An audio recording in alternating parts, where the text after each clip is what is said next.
हिंदुओं की एक विशाल जनसंख्या जब भ्रमण या पर्यटन पर निकलती है तो कहाँ जाती है? क्या आपने इस प्रश्न पर विचार किया है? शायद नहीं, लेकिन इसका उत्तर कठिन नहीं है। उसके कुछ पहचाने चिरपरिचित स्थान हैं। वह गर्मियों में चुने हुए पर्वतीय प्रदेशों में जाते हैं। महानगरों में घूमना उन्हें अच्छा लगता है। मॉल संस्कृति के पनपने से घूमने के आयाम ही बदलने लगे हैं।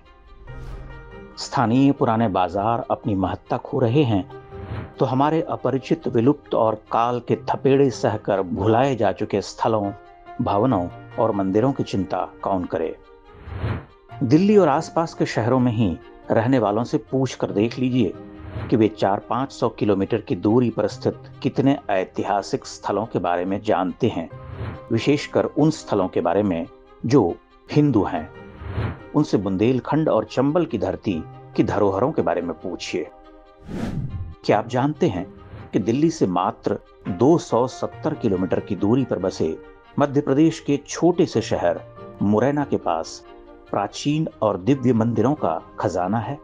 अरे मुरैना और भिंड कौन जाता है भाई? आगरे जाओ, फतेहपुर सीकरी जाओ।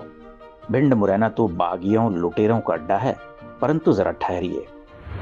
मुरैना से केवल 30-35 मिनट की दूरी पर हमारे पूर्वजों के रचे गढ़े चमत्कारिक तीर्थ हैं, जहां स्थानीय जनों के अलावा गिने चुने यात्री ही आते हैं। कौन जानता है कि मुरैना के सिहोनिया यानी सिंघपाणीय गांव के खेतों में महादेव का एक विराट मंदिर है? कौन जानता है कि उस विराट ककन मठ का निर्माण 1000 वर्ष पूर्व हमारे राजपूत राजा ने करवाया था?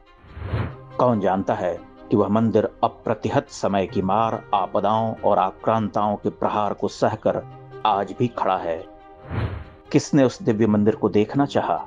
इतिहास की पुस्तकें भी उस पर मौन हैं। ककन मठ से कुछ ही मिनटों की दूरी पर पहाड़ियों के ऊपर विस्मयकारी 64 योगिनियों का मंदिर है। लेकिन 800 वर्ष पुराने उस वृत्ताकार मंदिर का सौंदर्य देखने कौन जाता है? वहां आज भी महादेव विराजते हैं। अधिकांश हिंदू इस सत्य से भी परिचित नहीं हैं। इसी मंदिर का स्थापत्य देखकर अंग्रेजों ने भारतीय संसद का निर्माण किया है।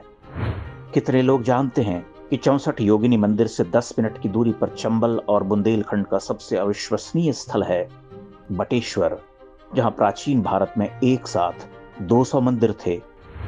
आज जब धरती खोदकर उन मंदिरों को निकाला गया तो हमारी आंखें फटी की फटी रह गईं कि बटेश्वर तो मंदिरों की वाटिका है, जहां आज भी 100 मंदिर एक साथ खड़े हैं। दर्जनों मंदिर टूटे फूटे भग्न हैं। क्या ये स्थल हमारी प्रतीक्षा नहीं कर रहे? क्या हिंदुओं को इन स्थलों की यात्रा नहीं करनी चाहिए? क्या हमें अपने गौरवशाली अतीत के बारे में जानना नहीं चाहिए?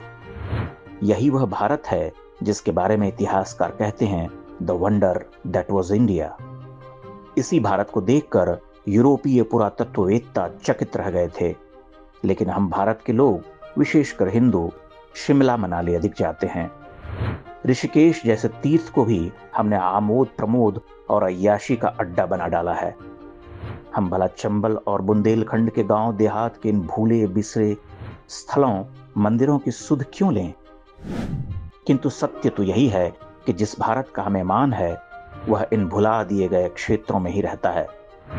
आज जब अयोध्या की धरती पर प्रभु श्री राम का मंदिर बन रहा है तो हमें अपने गौरवशाली किंतु त्यक्त और विस्मृत मंदिरों, मठों की ओर भी मुड़ना चाहिए, वह भी महान तीर्थ से कम नहीं।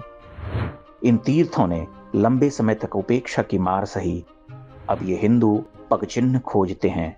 ये भारत के विलुप्त तीर्थों का एक छोटा सा क्षेत्र है। ऐसे अनेक भारत इस भारत में बसते हैं।